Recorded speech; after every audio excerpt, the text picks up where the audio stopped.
Hi, welcome. Today we will discuss a condition known as transposition of the great arteries. This is our virtual theatre which we have made to help us to present these videos. And this is my friend Ed the Avatar, who helps me to describe the different lesions. Say hi, Ed. Now before we start, I would like to remind you that this video is for general information only. Please don't use it as a source of specific clinical information about the care of your individual child. So I'm sure that you will discuss any specific questions about your special child with your healthcare provider. So let's start. First, it's probably useful to consider what happens in the normal circulation. You might want a brief refresher course on this for more video in this series about the normal heart. So briefly, the normal heart has two separate sides. The right side of the heart collects blood which is low in oxygen coming back from the body and pumps this blood through a big artery called the pulmonary artery, which then transports the blood to the lungs where it picks up oxygen. The left side of the heart receives oxygenated blood from the lungs and pumps this blood into a large blood vessel called the aorta, from which the oxygenated blood is then distributed back around the body. Something that's also quite important to point out for the purposes of this video are two tiny little vessels that come off the aorta. These are very important as they provide blood to the heart muscle itself. They are called the coronary arteries. The term transposition of the great arteries refers to a condition in which the aorta and pulmonary artery are connected incorrectly to the heart.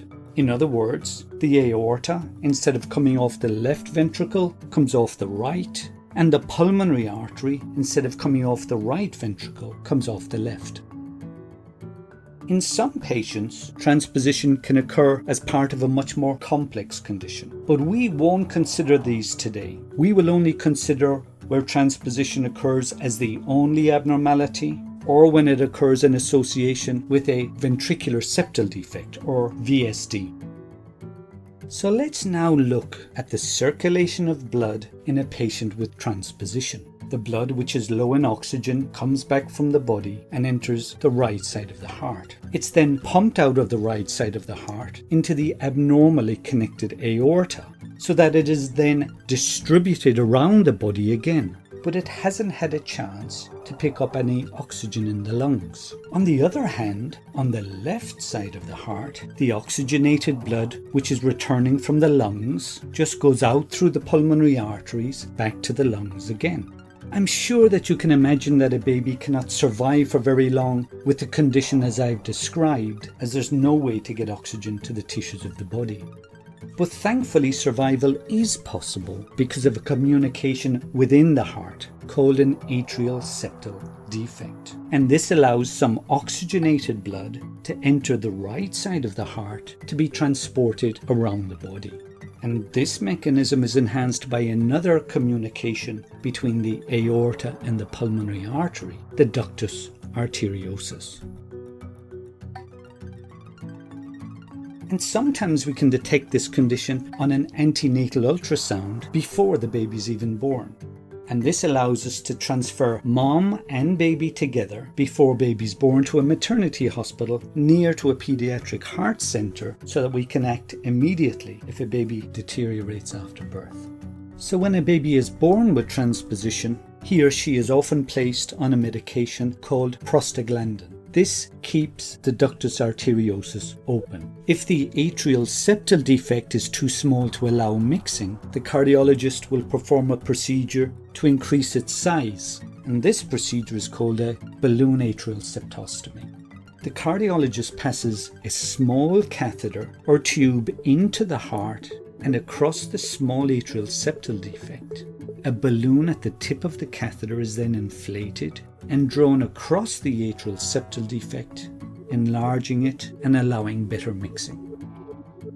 These procedures usually allow stability until the baby undergoes open heart surgery, which in most cases is done in the neonatal period.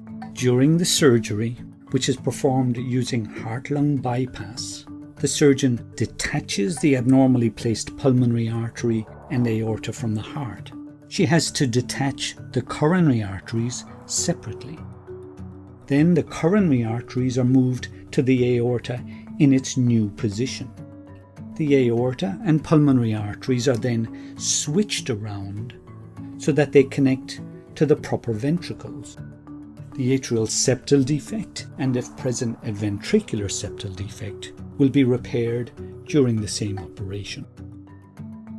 As a result, the pulmonary artery and the aorta are now connected to the correct pumping chamber, and the coronary arteries are receiving oxygenated blood. While the vessels are connected to the correct chambers, there are some subtle differences in the position of the great arteries relative to each other compared to the normal heart, and these will be important as we follow patients in the longer term.